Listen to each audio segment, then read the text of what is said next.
मुख्य परीक्षेमध्ये previous year क्वेश्चनचं weightage काय असतं ते अधोरेखित करण्याचा प्रयत्न ह्या व्हिडिओच्या माध्यमातून मी करतो. एखाद्या वेळी आयोगाने काय केलेलं आहे की जुना एखादा प्रश्न आहे ॲज इट इज जशाच्या तसं वाक्य घेऊन दिलेलं आहे. इथे आपल्याला तुम्हाला काय सांगायचंय की तुम्ही फक्त मागचे प्रश्न करून गेले असते ना तरी तुमचे 23 मधला हा प्रश्न सुटतो. 2021 मधला हा रूल ऑफ लॉचा क्वेश्चन. एडवर्ड कोर्क यांनी रूल ऑफ लॉ जे कायद्याचे राज्य या संकल्पनेची निर्मिती केली. लगेच 2023चा म्हणजे लेटेस्ट झालेला पेपर बघा. कायद्याचे राज्य याच्यातला 150 नंबरचा क्वेश्चन. ठीक आहे, सगळ्यात शेवटचा. या तत्वाचे जनक डॅश हे मानले जातात. बघा कोण आहे कायद्याचे राज्याचे जनक. लगेच दिसतंय पर्याय क्रमांक 2 एडवर्ड.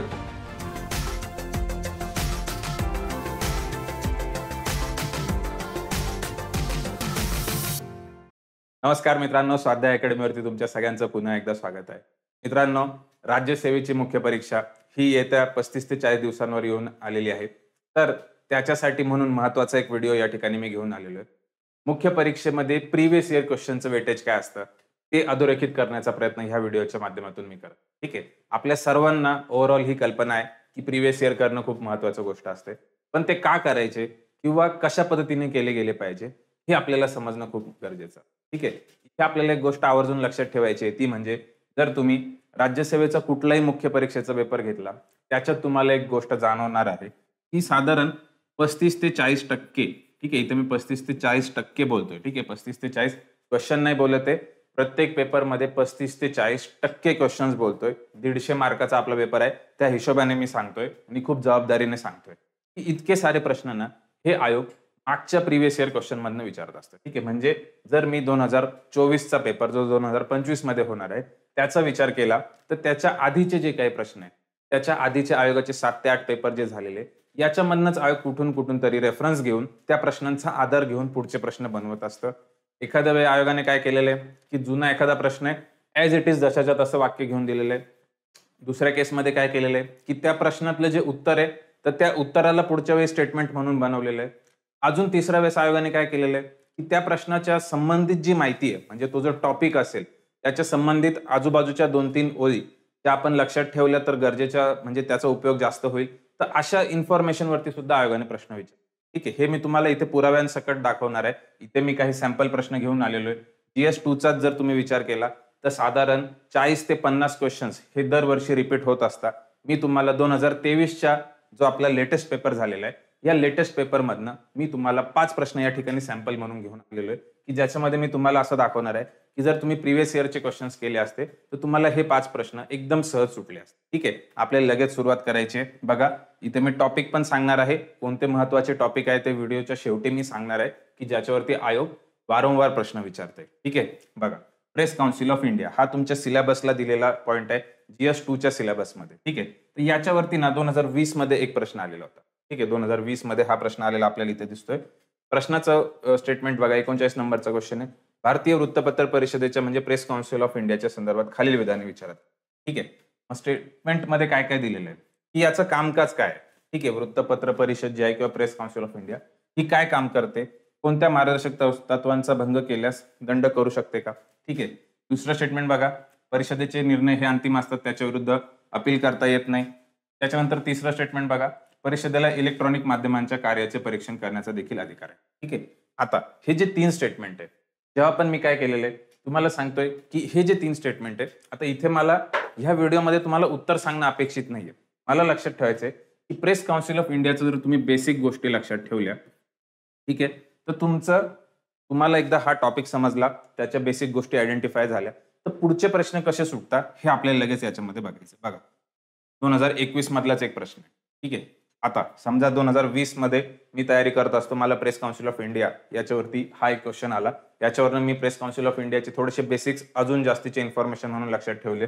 2021चा प्रश्न माझा लगेच त्या इन्फॉर्मेशन वरती सुटतो. बघा त्याच्यात काय विचारलंय, ही एक संविधानात्मक संघटना आहे का, घटनेमध्ये याचा उल्लेख आहे का, अजिबात नाहीये. ठीक आहे, त्याच्यानंतर स्थापना 1966 मध्ये करण्यात आली, बरोबर स्टेटमेंट आहे. त्याच्यानंतर पुढचं बघा, PCIचे 5 सदस्य हे लोकसभा आणि राज्यसभेमधून असतात. ठीक आहे, टोटल 5 सदस्य हे लोकसभा आणि राज्यसभा मिळून असतात. आता ह्या प्रश्नाचं जेव्हा पण आपण एक्सप्लेनेशन बघूया किंवा ह्या प्रश्नाचा म्हणून आपल्याला अभ्यास करायचा असेल तर आपण काय करणार, पूर्ण PCIची जी बॉडी आहे, ठीक आहे, त्याची स्ट्रक्चर बघणार. ठीक आहे, PCIच्या बॉडीमध्ये काय 1+28 मेंबरची बॉडी असते. मग हे 28 सदस्य हे वेगवेगळ्या फील्डमधनं येत असतात. मग त्या वेगवेगळ्या फील्डमधनं कसे कसे येत आहे, मग त्याच्यात कुठेतरी पुन्हा लोकसभा आहे, कुठेतरी राज्यसभा आहे.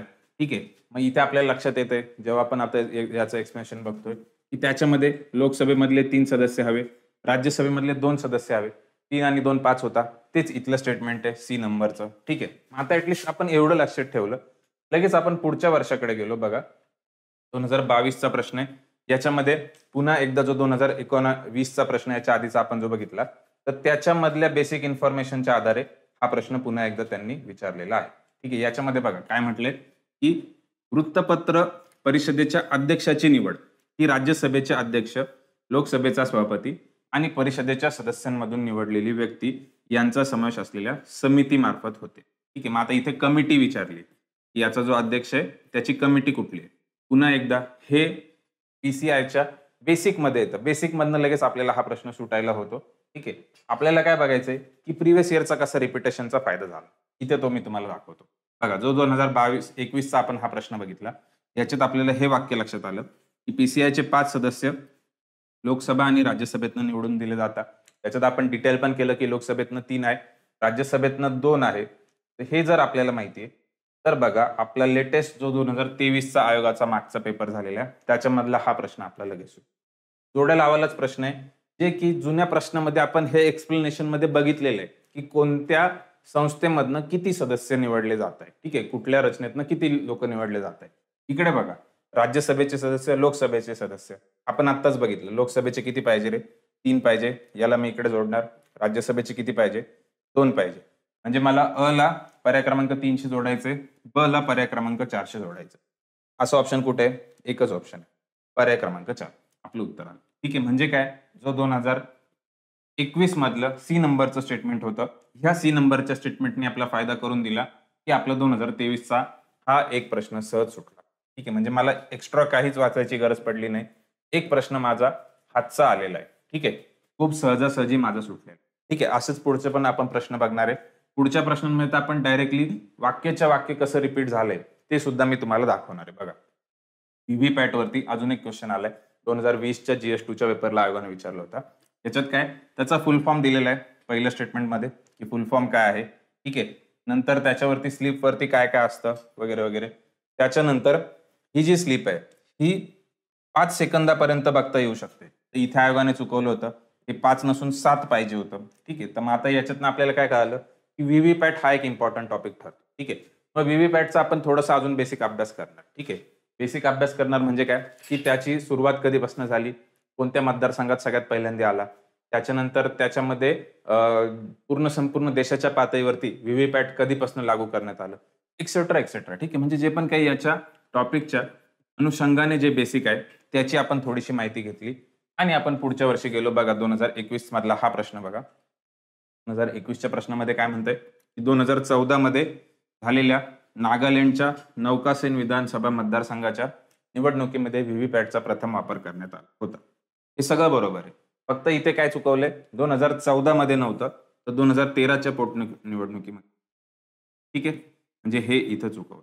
आता इथनं आपल्याला लक्षात आलं 2013 मध्ये नागालँड, नौकासेन हे 3 कीवर्ड्स आपल्या लक्षात आले. पुढचं वाक्य वाचूया बघा. 2014च्या लोकसभा निवडणुकीत भारतातील 12 निवडक संसदीय मतदारसंघात व्हीव्हीपॅटचा वापर करण्यात आला.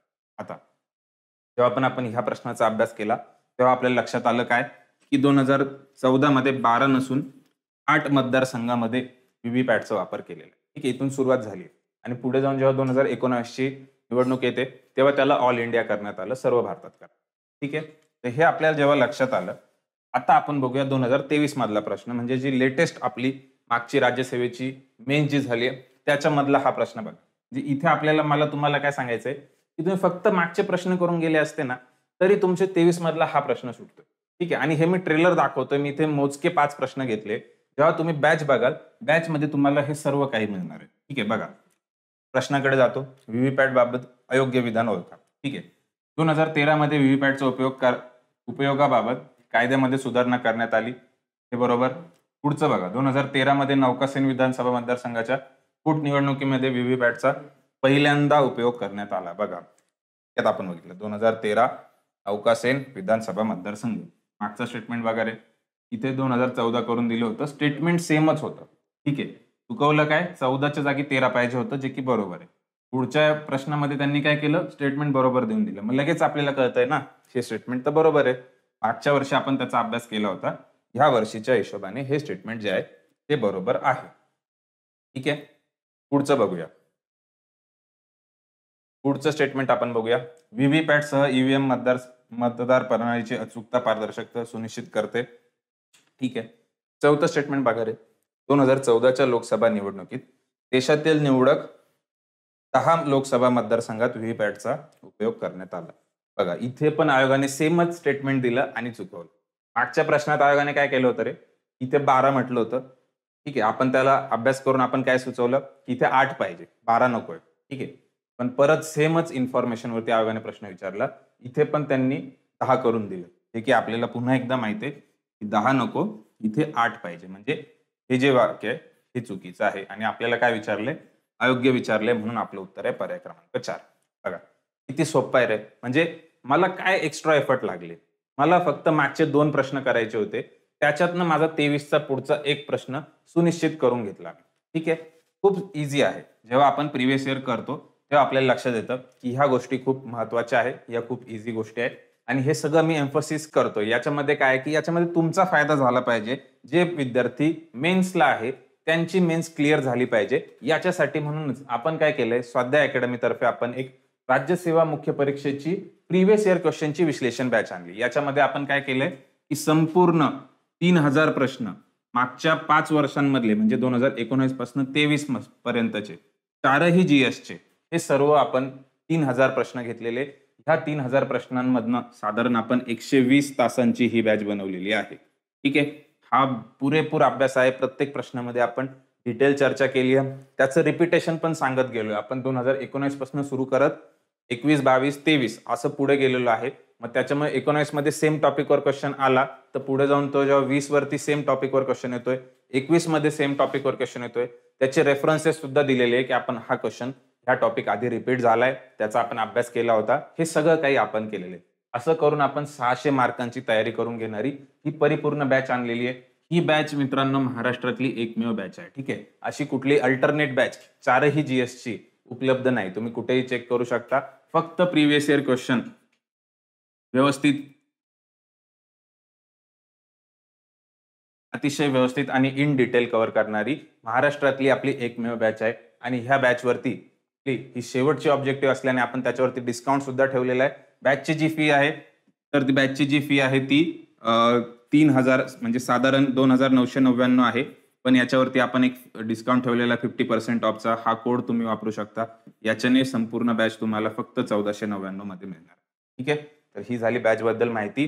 ज्यांना ज्यांना बॅच घ्यायची आहे, तर तुम्ही या नंबरवरती कॉल करून इन्फॉर्मेशन सुद्धा घेऊ शकता, किंवा आपलं स्वाध्याय अकॅडमीचं प्ले स्टोअरला जे ॲप आहे ते डाउनलोड करून तुम्ही कोर्सेसच्या सेक्शनमध्ये जाऊन ही बॅच परचेस करू शकता. ठीक आहे.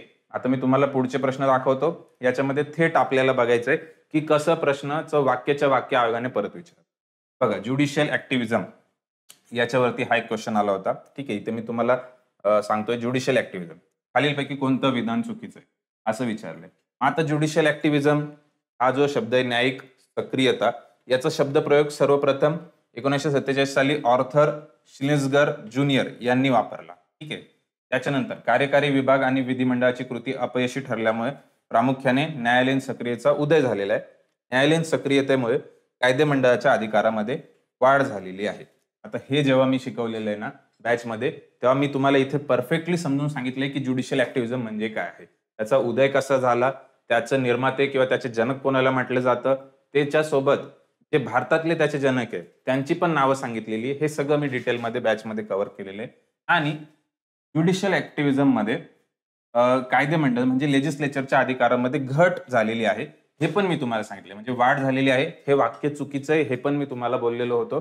त्याच्यातनंच आपल्याला लगेच लक्षात येईल, की जेव्हा आपण 2021चा हा क्वेश्चन बघतो, त्याच्यात आपल्याला लक्षात येईल, की सेम पहिलं वाक्य बघा, न्यायिक सक्रियता हा शब्द इतिहासकार आर्थर श्लिन्झगर ज्युनियर यांनी 1947 मध्ये तयार केला. बरोबर, हेच वाक्य इकडे होतं, फक्त थोडंसं शब्द रचना वेगळी होती. हा शब्द प्रयोग सर्वप्रथम 1947 मध्ये आर्थर श्लिन्झगर ज्युनियर यांनी वापरला. इकडे काय म्हणतंय, की यांनी तयार केला. तिकडे वापरला म्हणतं, इथे तयार केला म्हणतंय. ठीक आहे, अर्थ एकच आहे, सेमच इन्फॉर्मेशन आयोगाने थोडंसं शब्द बदलून विचारलेली आहे. ठीक आहे, तर याच्यामध्ये काय पुढचं पण 3 नंबरचं पण स्टेटमेंट बघा. न्यायिक सक्रियतेमुळे शासनाच्या कार्यपद्धतीवरती मर्यादा येतात. बरोबर आहे, जे की याचा अर्थ होतो. ठीक आहे, ह्या प्रश्नाचा एक्सप्लेनेशनचा अर्थ जो होतो की कायदे मंडळाच्या अधिकारात वाढ झालेली नसून घट झालेली आहे. तर घट झालेली आहे म्हणजेच काय की शासनाच्या कार्यपद्धतीवरती मर्यादा येत आहे. तर हे पण त्याच्या अर्थाने बरोबर आहे. ठीक आहे, म्हणजे आपल्याला लक्षात आलं की कशा पद्धतीने आयोगाने सेम इन्फॉर्मेशन वरती दोनदा प्रश्न विचारलाय. आणि याचं जेव्हा आपण एक्सप्लेनेशन सांगितलेलं होतं त्याच्यामध्ये आपण याच्यातले भारतामधले कोण ह्या संकल्पनेचे जनक आहे ते पण नाव सांगितलेलं होतं. आणि तेच पुढे जाऊन 2023च्या क्वेश्चन मध्ये आयोगाने विचारलं. बघा 2023चा हा प्रश्न बघा, खूप सिंपल क्वेश्चन आहे. भारतात जनहित याचिका सर्वोच्च न्यायालयाच्या न्यायिक सक्रियतेच्या भूमिकेचे फलित आहे. ती 1980 च्या दशकात सुरुवातीला सादर करण्यात आली. डॅश हे जनहित याचिकेच्या संकल्पनेचे प्रणेते आहे. ठीक आहे, म्हणजे जी पब्लिक इंटरेस्ट लिटिगेशन आहे त्याचे कोण प्रणेते आणि हे ज्युडिशियल ऍक्टिव्हिझमशी कशाशी संबंधित आहे. म्हणजे हे या ज्युडिशियल ऍक्टिव्हिझम मधनच अप्लाइड होऊन जनहित याचिकाचा भारतात उगम. आणि ह्या दोघींच्या केसमध्ये सुद्धा फादर कोणाला समजलं जातं तर पी.एन. भगवती, न्यायमूर्ती पी.एन. भगवती आणि व्ही.आर. कृष्ण अय्यर यांना समजलं जातं. पर्याय क्रमांक 3 हे याचं उत्तर आहे, जे की मी तुम्हाला बॅच मध्ये शिकवतो. ठीक आहे, हे कशा पद्धतीने को रिलेटेड आहे ह्या दोन गोष्टी. एकाचं एक्सप्लेनेशन आपल्याला पुढचा प्रश्न कसा तयार करून देतं हे सगळं मी त्या ठिकाणी सांगितलं. ठीक आहे, तर अजून एक उदाहरण आपल्याला भेटलेलं आहे. पुढचं बघा 2021 मधला हा रूल ऑफ लॉचा क्वेश्चन. एडवर्ड कोर्क यांनी रूल ऑफ लॉ चे कायद्याचे राज्य या संकल्पनेची निर्मिती केली. आणि त्याचं पुढचं स्टेटमेंट दिलंय की डायसी याने त्याचा विकास केला. ठीक आहे, तर हे आपल्याला माहिती आहे. समजून जाऊ की हे दोन्ही स्टेटमेंट बरोबर आहे. याचं नॉलेज आपल्याला माहिती आहे, याची कॉन्सेप्ट आपल्याला माहिती आहे. ठीक आहे, कॉन्सेप्ट तर त्या ठिकाणी बॅच मध्ये आपण पूर्ण सांगितलेलीच आहे. इथे तुम्हाला मी काय सांगतोय, पहिलं स्टेटमेंट वाचा. ठीक आहे, आणि हा 2021चा पेपर आहे असं समजा. लगेच 2023चा म्हणजे लेटेस्ट झालेला पेपर बघा. कायद्याचे राज्य याच्यातला 150 नंबरचा क्वेश्चन. ठीक आहे, सगळ्यात शेवटचा. या तत्वाचे जनक डॅश हे मानले जातात. बघा कोण आहे कायद्याचे राज्याचे जनक, लगेच दिसतंय पर्याय क्रमांक 2 एडवर्ड कोक. ठीक आहे, तेच आपल्याला मागच्या प्रश्नामध्ये पहिलं स्टेटमेंट म्हणून दिलं होतं. ह्या स्टेटमेंटच आयोगाने क्वेश्चन केलं आणि मध्ये फिलिंग द ब्लँक केलं. ठीक आहे, इथे फिलिंग द ब्लँक केलं. येते लक्षात. एडवर्ड कोक संकल्पनेची निर्मिती केली. ते काय म्हणते कायद्याचे राज्य या तत्वाचे जनक कोण मानले जातात, एडवर्ड कोक. म्हणजे 2021चा हा एक प्रश्न आपल्याला 2023 मध्ये अजून एक मार्क देऊन जातो. जर आपण 21च्या पेपरची तयारी केली तर 23चा आपला एक प्रश्न सहज सुटतो. याचाच पुनरार्थ काय होतो रे मित्रांनो, की जर आपण ह्या 21 आणि 23ची तयारी केली तर पुढचा आपल्याला 24 मधला पण एखादा दुसरा प्रश्न सहज अशाच पद्धतीने सुटतो. ठीक आहे, हे प्रिव्हियस इयर क्वेश्चनचं वेटेज आहे किंवा हे इम्पॉर्टन्स आहे. ठीक आहे, बघा आता अजून एक प्रश्न दाखवतो मी तुम्हाला.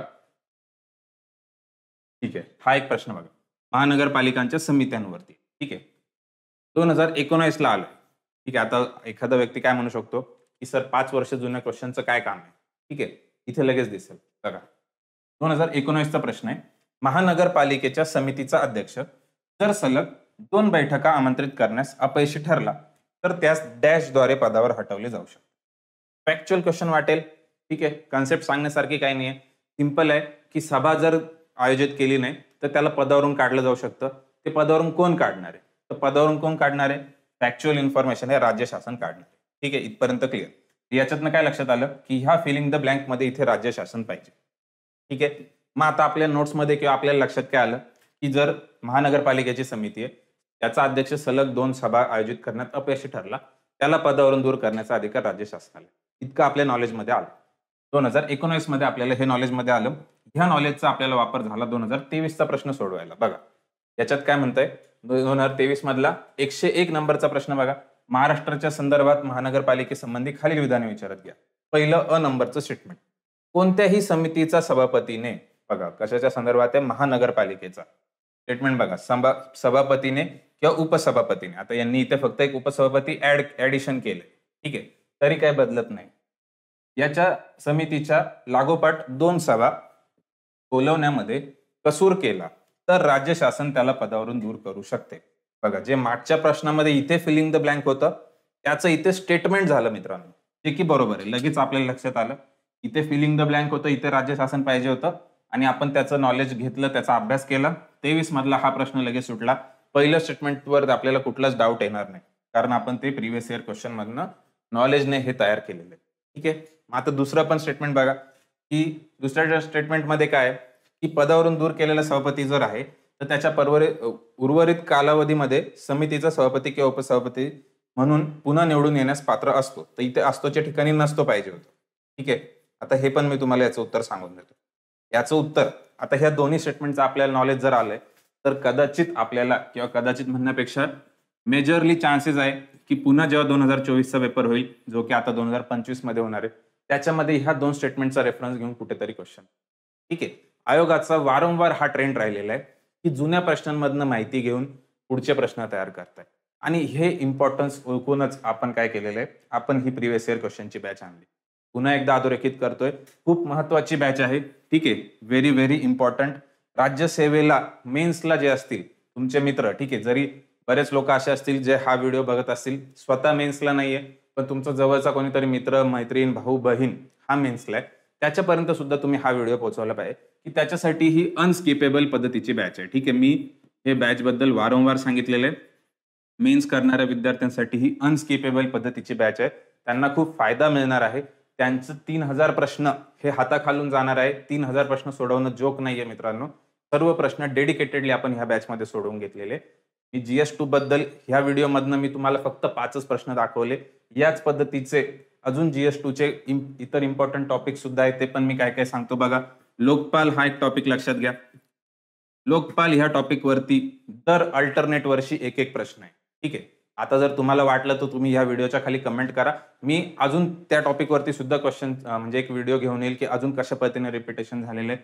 त्याच्यानंतर तुम्ही लक्षात घ्या, की राज्यपालावरती मागच्या 5 वर्षांपैकी 4 वर्षी पेपरवरती मध्ये क्वेश्चन आले. ठीक आहे. त्याच्यानंतर तुम्ही अजून विचारात घ्या, की जे आपलं महाधिवक्ता आहे. ठीक आहे. महाधिवक्तावरती सुद्धा दरवर्षी आपल्याला प्रश्न आढळतो मेन्समध्ये.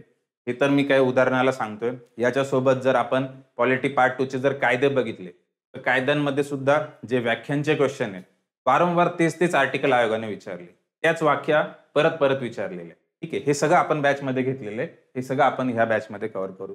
ठीक आहे. तर अशा पद्धतीची परिपूर्ण आणि डेडिकेटेड बॅच आहे. ज्या लोकांना मेन्समध्ये आपला स्कोअर बूस्ट करायचा आहे, नक्की बॅच घ्या. आपण ऑफर सुद्धा दिलेली आहे. लास्ट ऑब्जेक्टिव्ह अटेम्प्ट आहे म्हणून आपण ऑफर ठेवत आहोत. RM50 कोड वापरायचा आहे तुम्हाला. डायरेक्टली फ्लॅट 50% डिस्काउंट मिळणार. ठीक आहे. अधिक माहितीसाठी तुम्ही दिलेल्या नंबरवरती कॉल करू शकता. अजून या सिरीजमध्ये मी अजून काही व्हिडिओ घेऊन येणार आहे, ज्याच्यामध्ये मी तुम्हाला राज्यसेवेच्या GS2च्या सिलेबसचा जो सोर्स आहे आयोगाचा, तो सुद्धा सांगणार आहे, की ज्याच्यामधनं आयोग कशा पद्धतीने पुस्तकातनं ॲज इट इज कॉपी करून त्या ठिकाणी क्वेश्चन्स बनवतोय, ते सुद्धा मी पुढच्या व्हिडिओमध्ये घेणार आहे. ठीक आहे. तर या ठिकाणी मी थांबतो. भेटूया पुढच्या लेक्चरमध्ये. थँक्यू.